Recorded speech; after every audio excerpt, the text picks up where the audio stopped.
to watch his defense try to get a stand. They did have all 3 timeouts and a shot to utilize the 2-minute warning, but a late pass interference penalty giving the Bucs a fresh set of downs. 2nd and 7 as it stands. Now we're in a booth review as we welcome you inside our NFL Network newsroom from Los Angeles. I am Brett Lewis. That is the Super Bowl champion David Carr, and this is NFL Game Day Highlights presented by the Super Bowl halftime show and Pepsi. So now we are waiting here. The Bucs, after the booth review, are going to have, I believe, a 1st and 5 here. And I think at this point, the math doesn't quite add up, David, for the Green Bay Packers. But what they will look back on in this game, a series of missed opportunities, starting with back-to-back-to-back interceptions thrown to end drives by Tom Brady.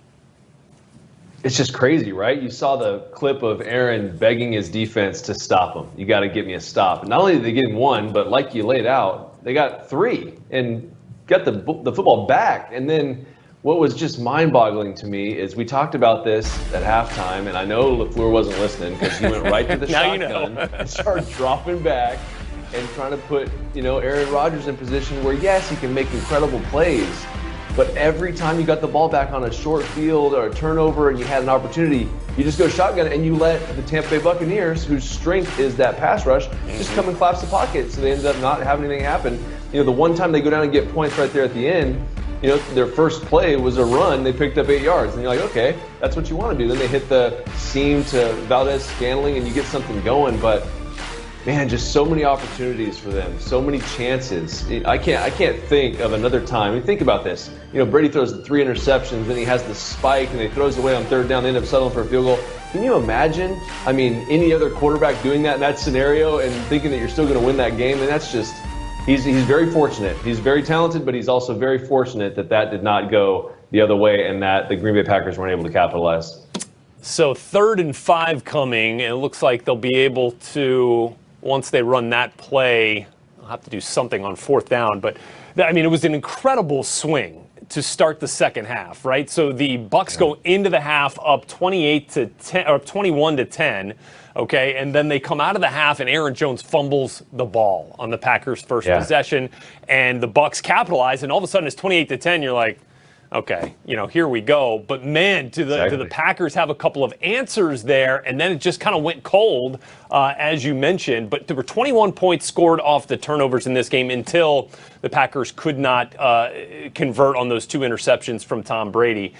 And then they get in, to the late 4th quarter here where they're going down 8 at this point here, David, and they go in. They got 3 shots from inside the 10. What did you think of that sequence? Well, you have everything you want. You have a chance right there, but it's hard because it's tighter down there. The windows are tighter. Things have to happen, and they went back to the well on a play that they actually ran earlier in the game, where Devontae was able to catch the football, but he was out of bounds. They ran the same play, on 3rd down, but then Tampa Bay covered it up. And they were able to cover it, and Aaron didn't have anywhere to go. He stepped up and possibly could have ran on that 3rd down play. But I was fully expecting them. I don't know how you felt. I think I have a feeling of how you felt, but I would have probably went for it in that situation because, you mentioned it. What does 3 do for you right there? It doesn't get you within 3, so it's not like a field goal is going to get you either tied or the lead in this game. So that was something that was really confusing to me, why they didn't go for it right there. No, I'm with you on that. And then that also goes back to the dropped 2-point conversion following their touchdown to Devontae Adams. Before that, the drop by Equanimeous St. Brown would have made it a 6-point game. Then you could kick the field goal. Then you're only down 3. But at that point, to kick it down 8 and still be down 5, what did you ultimately accomplish there? Because even if you don't get it, the field position is huge, right? You're putting them all the way back at the 10. So it's tough, but I believe. Yeah, and I'm with you. I think Matt LaFleur is going to, when he looks at this game, as good a coach as he is, and as many games as he's won in his first 2 years, there's just situational things that, where I used to sit in meetings, and we've talked about this, and I've talked about this in the shows before. I'd sit in there on Fridays with Tom Coughlin and Eli Manning, and we would go over situational football for an hour every Friday. And all of these situations came up, and no matter how good you are calling X's and O's and how good these young play callers are, and they are phenomenal, and there's some good ones out there, this is where you win and lose football games. These are the situations, and you get back to the roots of how you should play football down 4 points, down 5 points. Do you just go into a 2-minute drive? No, you can't do that. You got to stay within yourself, do what you've always done, and man, it's just he's got some learning to do for sure. Well, there you go, and it is now official. Tom Brady and the Tampa Bay Buccaneers will represent the NFC in Super Bowl 55 and will become the first team to host a Super Bowl, essentially become a home team to play in their own stadium for the Super Bowl. Welcome, everybody, to NFL Game Day Highlights presented by the Pepsi Halftime Show. Rhett Lewis here with the Super Bowl champion, David Carr. Let's show you how it got done. Tom Brady and Aaron Rodgers meeting for the first time in the postseason in their careers. Of course, they'd met 3 times before, with Brady winning 2 of them.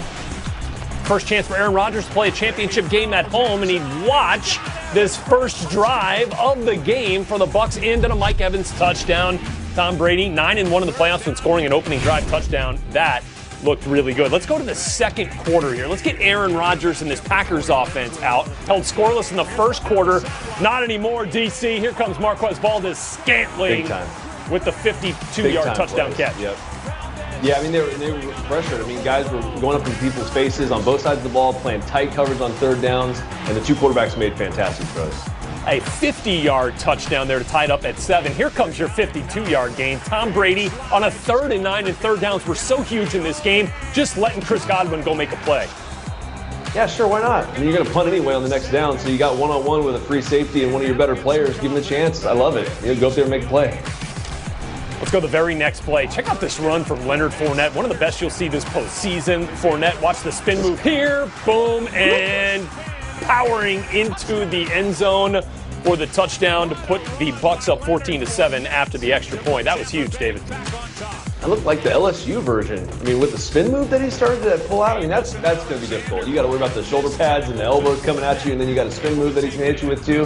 That's pretty good. 6th rushing touchdown in 6 career postseason games for Fournette. All right, let's talk about Davante Adams. 15 red zone touchdowns this season. 9 of them came inside the 5. This just outside the 5, but Rodgers can't connect there. Little back shoulder just misses. Yeah, just missed a great release. I mean, he just absolutely destroyed the corner off the line, but just couldn't hit it. And here's the play where we were talking about the first half version of it, right? With 5 minutes to go on 3rd down. Ooh, they had it. Exactly. Exact same play they run at the end of the game. They had it right there and couldn't keep his feet in. Okay, so the Packers would have to settle for a field goal. They get the ball back, final minute, trying to put some more points on, but instead, Sean Murphy-Bunting, who's had a terrific postseason, stepping in front of this Aaron Rodgers pass intended for Allen Lazard. Nice hands by the TB. Comes up with it, gives the Bucs an opportunity for some more points. And on 3rd and 3, Brady looking deep for Cam Brate, cannot connect. Now, they would send the punt team out initially, nearly picked off by Redmond there.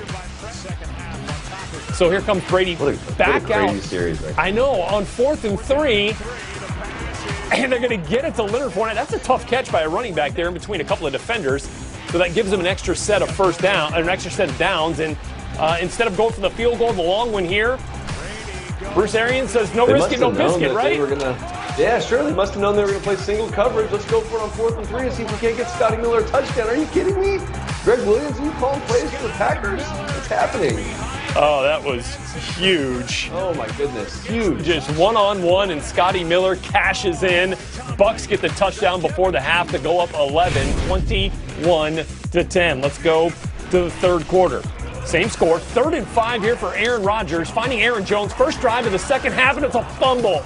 It's a fumble. Jordan Whitehead forces the fumble. He actually did the same exact thing on a very similar tackle on Aaron Jones, but the Packers recovered in the first half. They don't here. Devin White recovers it.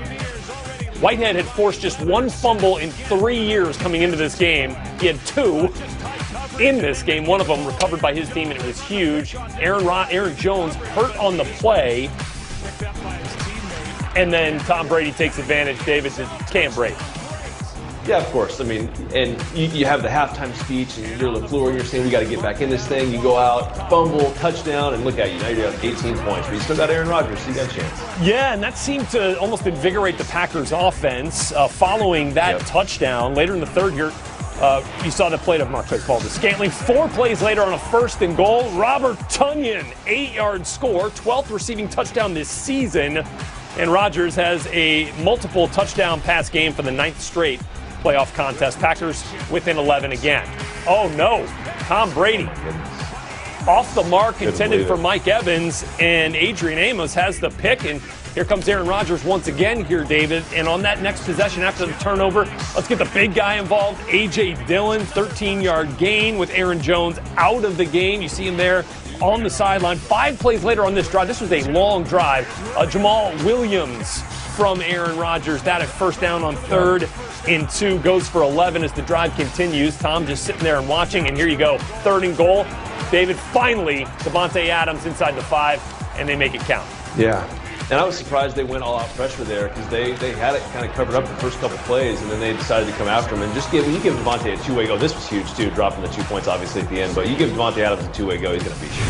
Yeah, I mean, that's a tough cover for any DB. Yep. And Adams, one of the best at getting off the line, shows you why there. And so here are the Packers within 5 after the drop, 2-point conversion. But Tom Brady's going to give it right back. Looking for Mike Evans just out of his reach.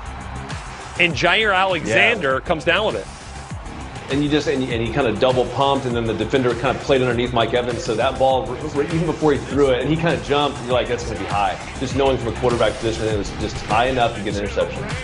Okay, so they'd force a punt after a sack, and it's deja vu. It's Jair Alexander. It's a pick once again. So at this point, this is crazy. At this point in the game, in the second half, Tom Brady had 4 completions and 3 interceptions. That kind of served as a punt, so it didn't hurt him too bad.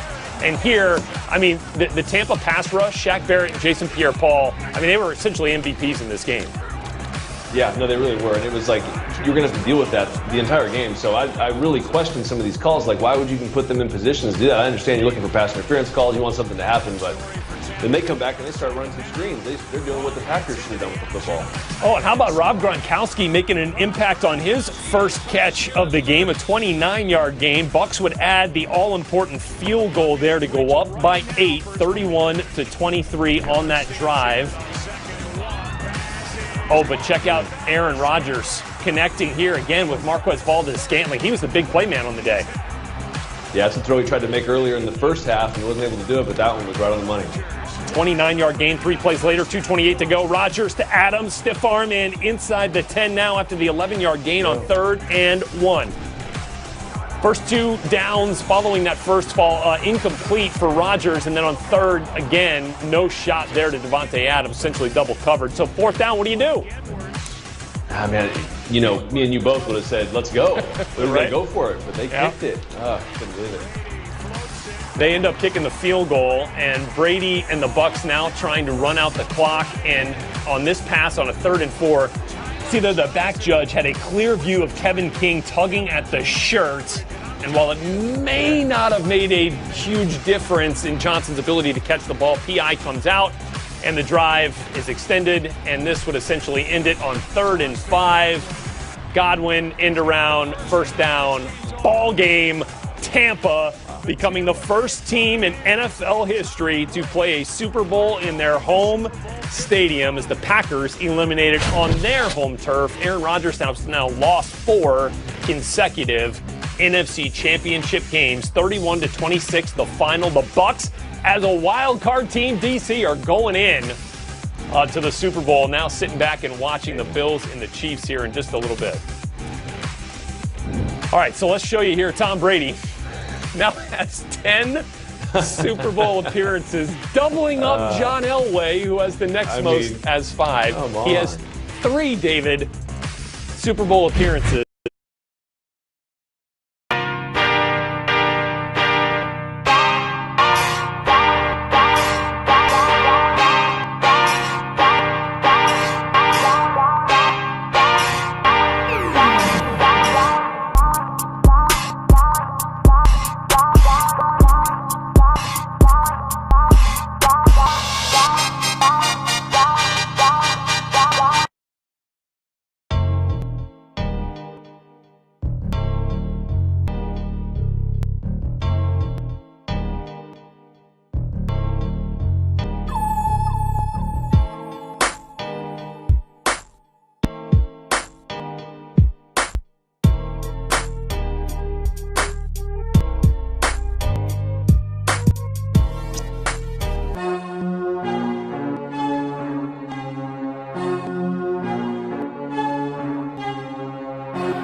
turning 40. I mean, that doesn't even make sense. It doesn't make sense.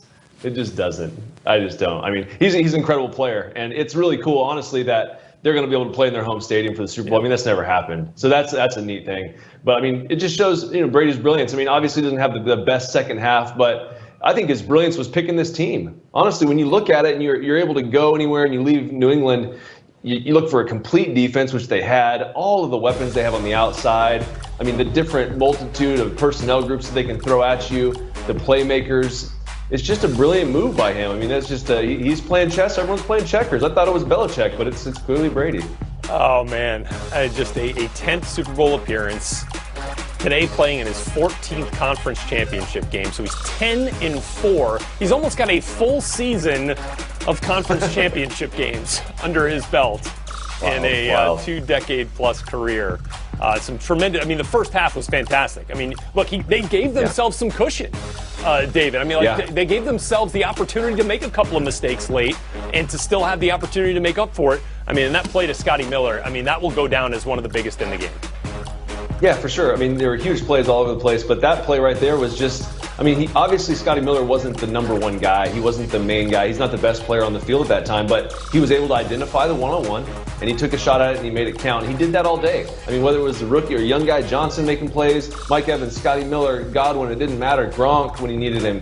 He was finding the proper guy to go to in the matchups they wanted to have, and he was in control of the game, even making a couple turnovers late and throwing the ball up. He was still, it really wasn't bad reads. I mean, it was a ball that was high to Mike Evans. He threw one up again to Mike. It was in a one-on-one situation. It wasn't the greatest throw, but he knew where he wanted to go. He knew what he was seeing. So it was it was difficult for me because I'm watching it from, watching the Packers standpoint. They had such a great season, and you're like, man, there's so many opportunities they had on both sides of the ball to win this football game, and they're going to be kicking themselves. But hey, that's what it is. I'm sitting here, I'm watching the celebration on the monitor above, and I'm just watching guys that aren't dressed out for this game, like come up and put their arms around Tom Brady, try to get a selfie. Thanks, buddy. The Tom Brady effect down in Tampa Bay has certainly made a difference. I mean, I keep going back and looking at this game. It ended up being so even. The total yards, I mean, 30 yards separated both these teams in total yards. They were almost identical in third down conversions. 8 of 14 for Green Bay, 9 of 14 in Tampa.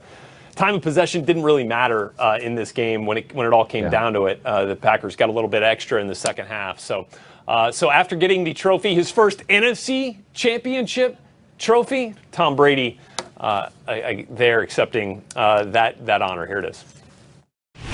It's been a long process for, the whole team, and today was just a great team effort. We played sporadically a little bit, but the defense came up huge, and we're going to need it again in a couple weeks. And I know it's a big game coming up. We'll get to enjoy this for a little bit, and then get ready to go against whoever we play. It's going to be a great game. Tom, 3 consecutive wins on the road, and when we spoke this week, you talk about how difficult this game is, the game to get to the Super Bowl, in particular on the road. How were you guys tested today at Lambeau? Well, it's a great football team. They've been playing well all season, and to come beat them at home, there were 9,000 fans. It felt like a little more than 9,000, but just great to get another road win. And now we got a home game. Who would ever thought, a home Super Bowl for us, but we did it. Tom, just real quickly. Let's bring some other people out. Come on. Okay, let's get Bruce Arians up here, Tom. Come on, baby. Come on, Rinaldi. Yeah, let Tom Brady go celebrate. Julian Edelman. Hey, look, what else can you say? Little goat emoji. Yep. I mean, that's it. It's the most overused description of Tom Brady, but probably the most